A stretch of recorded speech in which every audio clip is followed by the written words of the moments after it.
Warahmatullahi wabarakatuh. Baiklah teman-teman, di sini saya akan membahas edukasi tentang kesehatan reproduksi bagi remaja. Apa sih masa remaja itu? Nah, secara psikologis, masa remaja adalah usia di mana individu berintegrasi dengan masyarakat dewasa. Usia di mana anak tidak lagi merasa di bawah tingkat orang-orang yang lebih tua, melainkan berada dalam tingkatan yang sama, sekurang-kurangnya dalam masalah hak. Remaja merupakan periode transisi antara masa kanak-kanak ke masa dewasa. Adapun ciri-ciri perubahan pada masa remaja terbagi menjadi 3 perubahan. Yang pertama, perubahan perkembangan non-fisik. Yang kedua, perubahan fisik.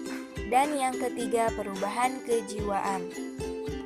Perkembangan non-fisik terbagi menjadi 3 masa loh. Yang pertama, masa remaja awal, berusia 10 sampai 12 tahun, dengan ciri khas antara lain, ia ingin bebas, lebih dekat dengan teman sebaya, mulai berpikir abstrak, dan lebih banyak memperhatikan keadaan tubuhnya. Dan yang kedua adalah masa remaja tengah, berusia 13 sampai 15 tahun, dengan ciri khas antara lain, mencari identitas diri, timbulnya keinginan untuk berkencan, berkhayal tentang aktivitas seksual, mempunyai rasa cinta yang mendalam. Dan yang ketiga adalah masa remaja akhir, berusia 16 sampai 19 tahun, dengan ciri khas antara lain, mampu berpikir abstrak, lebih selektif dalam mencari teman sebaya, mempunyai citra jasmani dirinya, dapat mewujudkan rasa cinta dan pengungkapan kebebasan. Perubahan yang kedua yaitu perubahan fisik. Perubahan fisik terbagi menjadi 2, yaitu munculnya tanda-tanda seks primer, terjadinya haid yang pertama pada remaja perempuan, dan mimpi basah pada remaja laki-laki. Dan yang kedua, munculnya tanda-tanda seks sekunder. Perubahan yang ketiga yaitu perubahan kejiwaan. Perubahan kejiwaan terbagi menjadi 2. Yang pertama, perubahan emosi kejiwaan, merasa sensitif, mudah menangis, cemas, tertawa, dan frustasi. Dan yang kedua, perkembangan intelijensi, mampu berpikir abstrak dan senang memberi kritik, ingin mengetahui hal-hal baru sehingga muncul perilaku ingin mencoba hal yang baru. Perilaku ingin mencoba ini sangat penting bagi kesehatan reproduksi. Di sini saya juga membahas faktor-faktor yang berpengaruh buruk terhadap kesehatan remaja. Yang pertama adalah masalah gizi. Yang kedua, masalah pendidikan. Yang ketiga, masalah lingkungan dan pekerjaan. Yang keempat, masalah perkawinan dan kehamilan dini. Dan yang kelima adalah masalah seks dan seksualitas. Nah, adapun akibat hubungan seksual pranikah bagi remaja, yaitu gangguan kesehatan reproduksi akibat infeksi penyakit menular seksual, termasuk HIV/AIDS loh, dan juga berdampak pada trauma kejiwaan, seperti rendah diri, depresi, rasa berdosa, hilang harapan masa depan. Kemungkinan hilangnya kesempatan untuk melanjutkan pendidikan dan kesempatan kerja, terutama bagi remaja perempuan. Melahirkan bayi yang kurang atau tidak sehat. Jadi jangan coba-coba melakukan seks bebas ya teman-teman. Konseling pada remaja. Apa sih konseling itu? Nah, konseling adalah suatu proses yang terjadi dalam hubungan pribadi antara seseorang yang mengalami kesulitan dengan seseorang profesional yang praktik, dan pengalamannya mungkin dapat dipergunakan untuk membantu yang lain guna memecahkan persoalan pribadinya.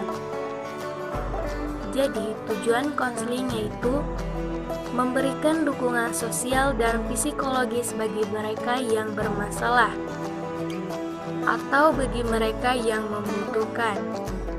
Mencegah permasalahan pada remaja dengan membantu remaja untuk mengubah perilakunya dan hidup sehat, menerima tanggung jawab untuk mereka sendiri dan orang lain. Sebelumnya, ada yang sudah tahu belum siapa saja sih sasaran konseling pada remaja itu?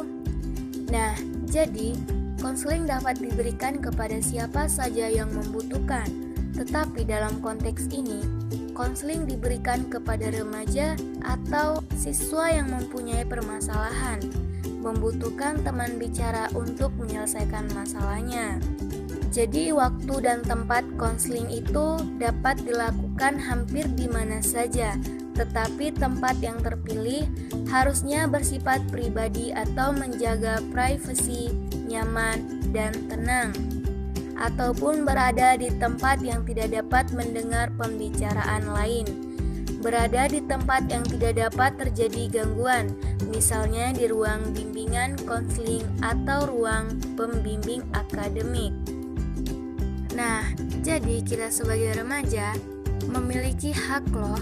Yang pertama adalah hak menjadi diri sendiri. Yang kedua, mendapatkan informasi atas kesehatan. Yang ketiga, melindungi diri dan dilindungi. Yang keempat, mendapatkan layanan kesehatan. Yang kelima, dilibatkan dalam keputusan. Dan yang keenam, berbagi informasi. Mengapa remaja perlu mengetahui kesehatan reproduksi? Nah, jadi remaja perlu mengetahui kesehatan reproduksi agar memiliki informasi yang benar mengenai proses reproduksi serta berbagai faktor yang berhubungan dengan informasi yang benar. Diharapkan remaja memiliki sikap dan tingkah laku yang bertanggung jawab mengenai proses reproduksi. Proses reproduksi merupakan proses melanjutkan keturunan yang menjadi tanggung jawab bersama antara laki-laki maupun perempuan. Karena itu, baik laki-laki maupun perempuan harus tahu dan mengerti mengenai berbagai aspek kesehatan reproduksi. Bagaimanapun juga, langkah yang diambil di masa muda akan menentukan bagaimana hidup kalian di esok hari. Gak mau dong ya salah melangkah. Yuk jadi anak muda yang berkualitas. Kita diharuskan untuk selalu waspada dalam mengambil keputusan dan tindakan. Jadi berhati-hatilah dalam mengambil tindakan. Jangan sampai tindakan kita merugikan siapapun, termasuk diri kita sendiri. Sekian itulah pembahasan edukasi yang telah saya sampaikan. Kurang dan lebih saya mohon maaf. Terima kasih juga yang telah mensupport dan membimbing saya. Wassalamualaikum warahmatullahi wabarakatuh.